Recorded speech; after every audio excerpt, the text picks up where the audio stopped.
Today we have a different variety of durian, and this comes from a 25-year-old tree deep in the jungle. It's given to me by my friend Orpak. He's basically a Sakai, somebody who lives in the jungle, a tribesman, and it's a very unusual durian because if you look at it, it's something that we would never really consider buying if we saw it in the supermarket, because it's pear-shaped.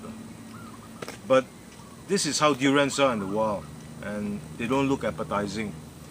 And one reason for that is because no herbicides are used and very little fertilizer is used, so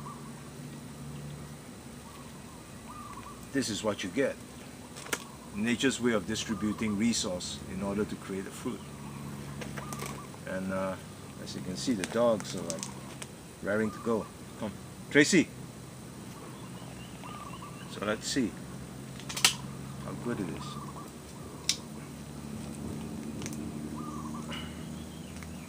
By now my dogs are addicted to durian now.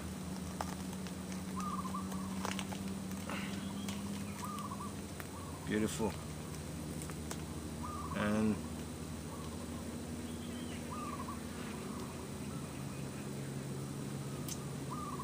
the taste is herbaceous, it's tarry,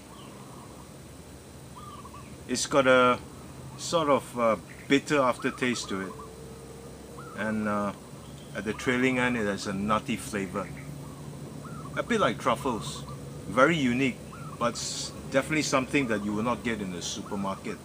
Not sweet, but very textured and very sophisticated and complex in the taste. And let's see whether the dogs like it, which they would, I'm sure. Here you are, Tracy. Go for it. And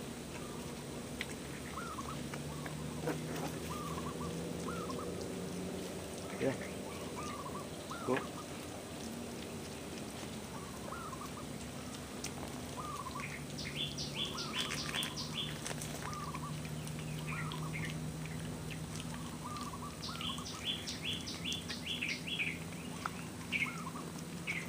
Now basically if you want to share, after durian may feel a bit hot, but there is a solution to it. What you do is basically you fill up this cavity with water and you drink from it 4 or 5 times directly after eating durian, and what that would do is cool you down. And if you have a durian smell in your hand and you can't remove it with soap and the smell doesn't seem to run away, what you do is you run water around the spikes of the durian and you wash your hands, and this will basically remove the smell, guaranteed. This is something I learned from the tribesmen, and the reason is very simple, because they can't go around reeking of durian. Animals will pick it up and they'll make lousy hunters. It's a very good source of nutrition for my dogs, very convenient.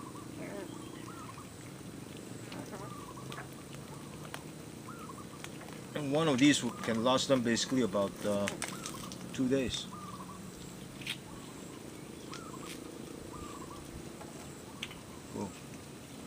Go for it.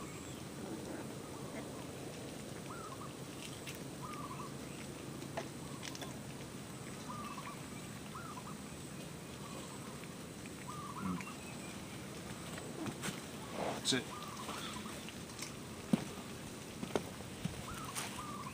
So I'm not here to rewrite history, but an appropriate saying would be don't get between a dog and his bone, like we always say, but around these parts is don't get between a dog and his durian.